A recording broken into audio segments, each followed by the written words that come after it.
and we're able to develop a nuclear power roadmap for our country to kickstart the nuclear power infrastructure development activities, both for the regulatory side, the Atomic Energy Council, and also in the ministry, establishing the Department for Nuclear Energy.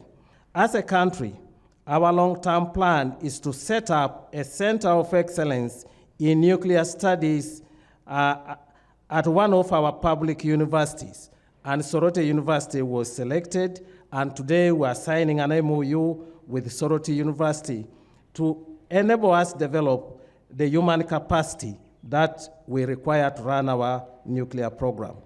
This center will focus on research and applied science to encourage peaceful use of nuclear energy, such as production of radioisotopes for cancer management in our country. For one thing, safety is almost concerned as nuclear accident can have dire consequences. But above all else, building and running a nuclear power plant requires that the necessary infrastructure is in place.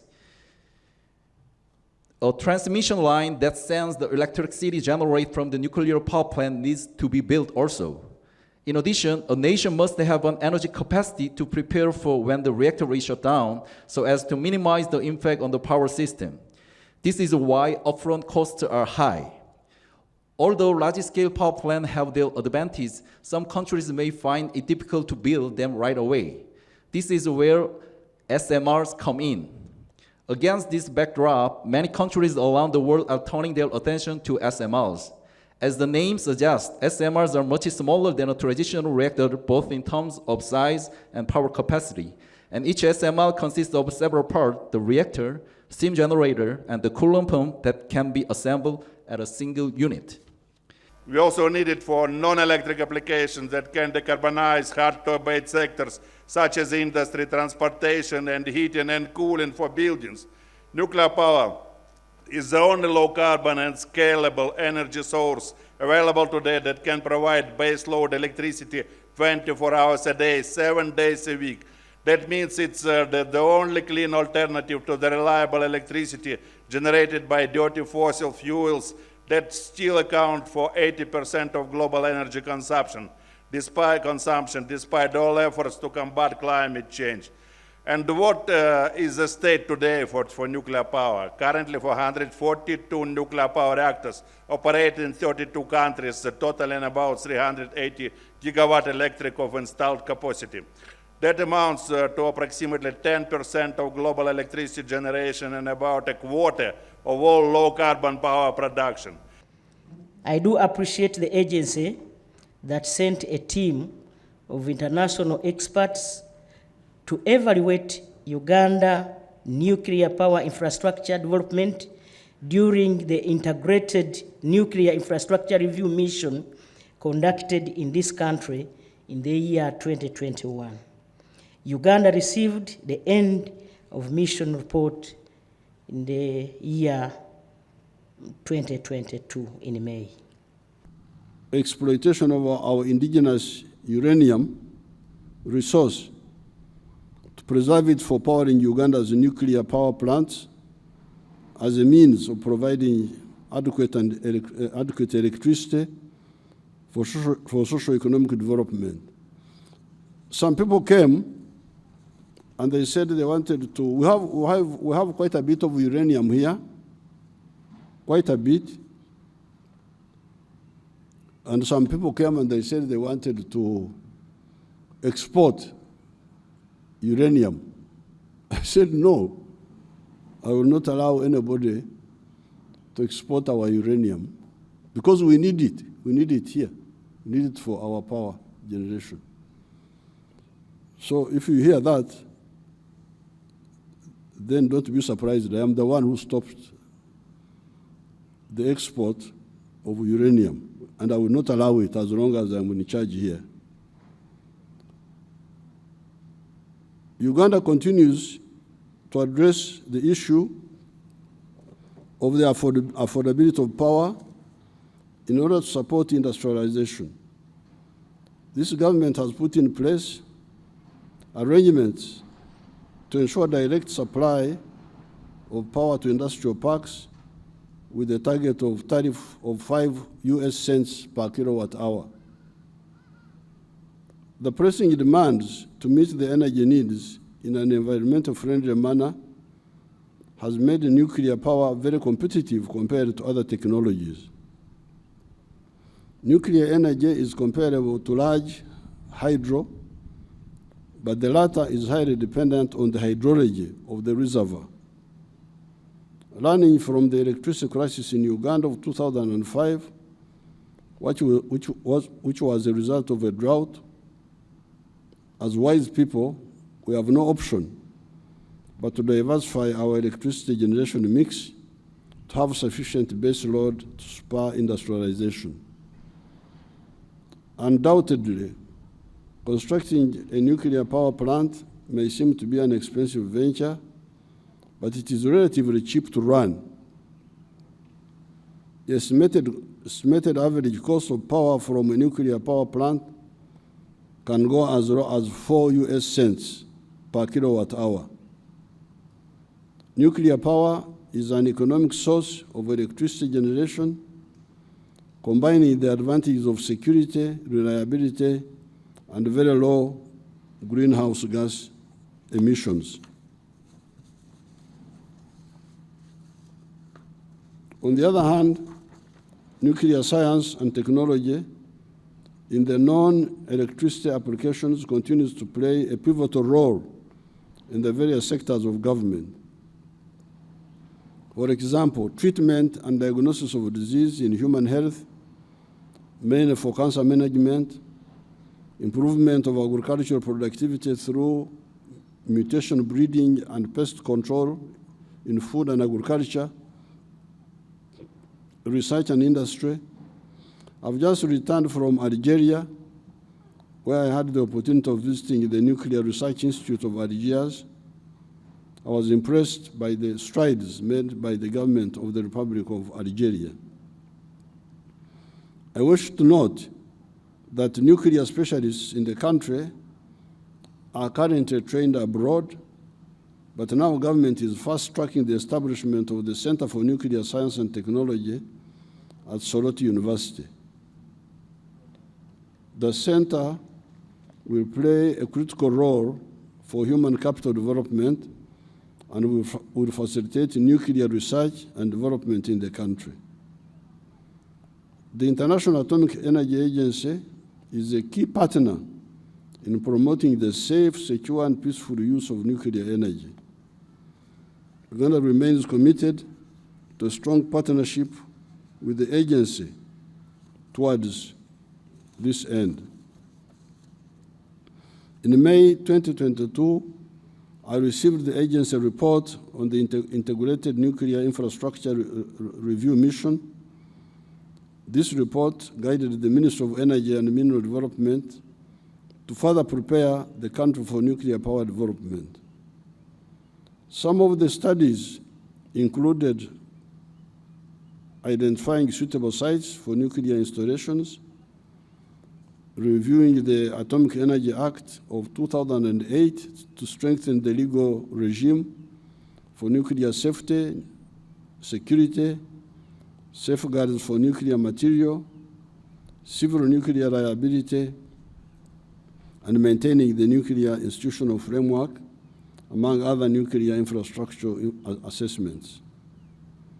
Relatedly, preparation to evaluate a nuclear power plant site in eastern Uganda, close the shores of Lake Victoria in Buyende, is ongoing to pave the way for the first nuclear power project, expected to generate 2,000 megawatts, with the first 1,000 megawatts to be connected to the national grid by 2031. Uganda welcomes collaboration with fellow African countries and other international bilateral partners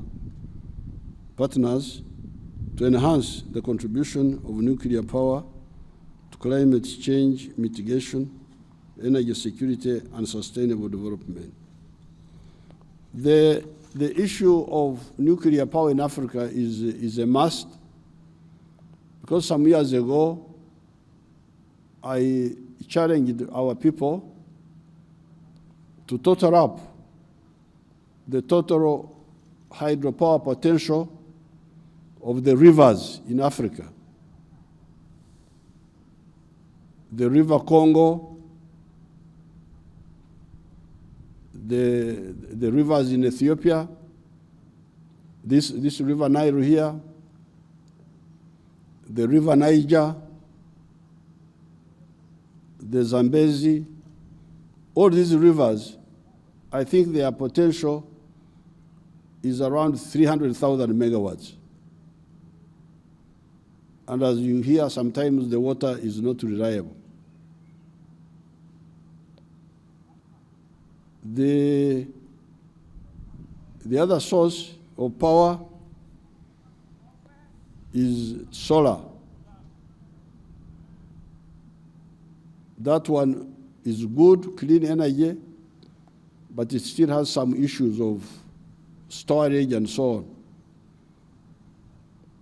And I've been following the cost of a unit per kilowatt hour. They say it has now come to about 7.1 American cents, which will be good. Therefore, the option of nuclear is a very wise one. And we should not waste time on that, as we normally do with other issues concerning Africa. We should support it because it is the one which is quite reliable. The only problem is the storage of the material, which after it has been used. In Algeria, I saw they are even desalinating seawater to use the water for humans and for plants. I asked them, but I didn't get the cost of doing that. How much does it cost to desalinate seawater?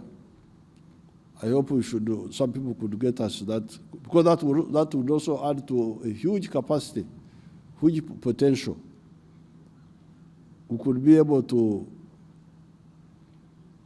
immunize ourselves against all these other dangers caused by climate change, causing shortage to fresh water. So I'm very happy you had this conference here. The climate here is good. You don't have to warm the air. You don't have to cool it. You can just enjoy it the way you are. That's why sometimes Ugandans take life for granted. They think life is easy everywhere, but this is not the case. So it is now my honor to declare the Africa Nuclear Business Platform 2023. Was it not open already? Was it open already? I also add my opening to the opening.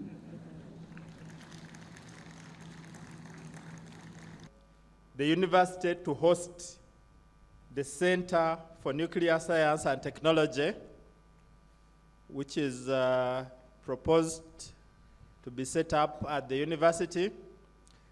Training in nuclear science from universities and institutions out of the country. Now Uganda will start training the nuclear scientists.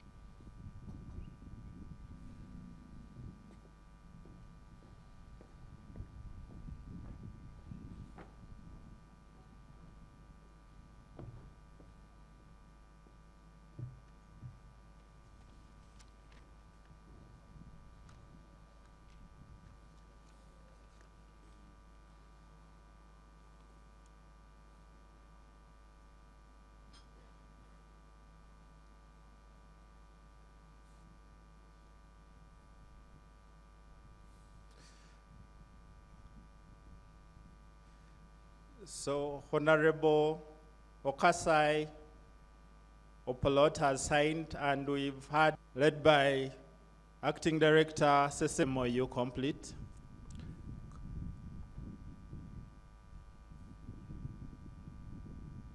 Is from Argentina. Honorable Minister Okasai, you're going to stay. Very much. MOU between the Ministry of Energy and Mineral Development and INVAMP SE from Argentina is for the establishment of the Center of Nuclear Science and Technology.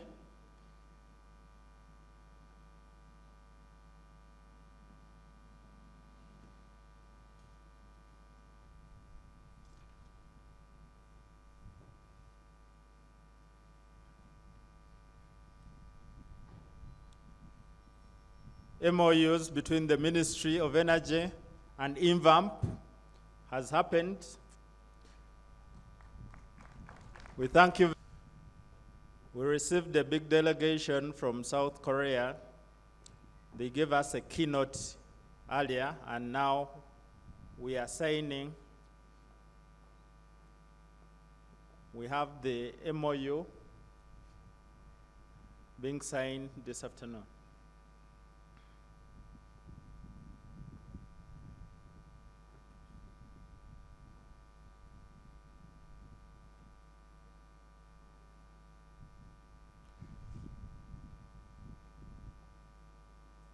We thank you very much, Honorable Minister.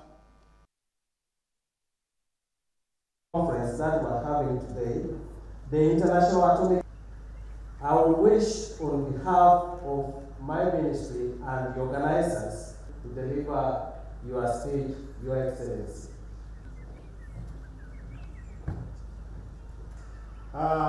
Your Excellency, the team, they are here with us, led by Acting Commissioner Sarah Nafuna.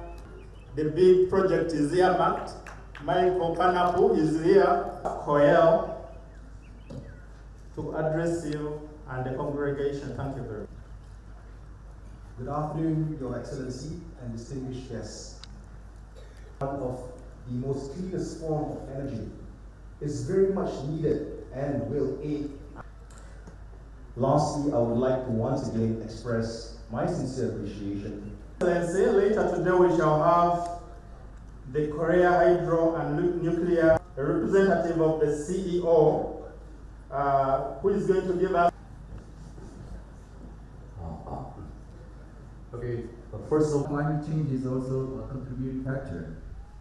With rapid urbanization and population growth. For example, the North Mineral Reservoir, it's a 2,000 megawatt plant, and these are the domes which are called reactors, where the reaction takes place after uranium is picked from the ground. It is mined.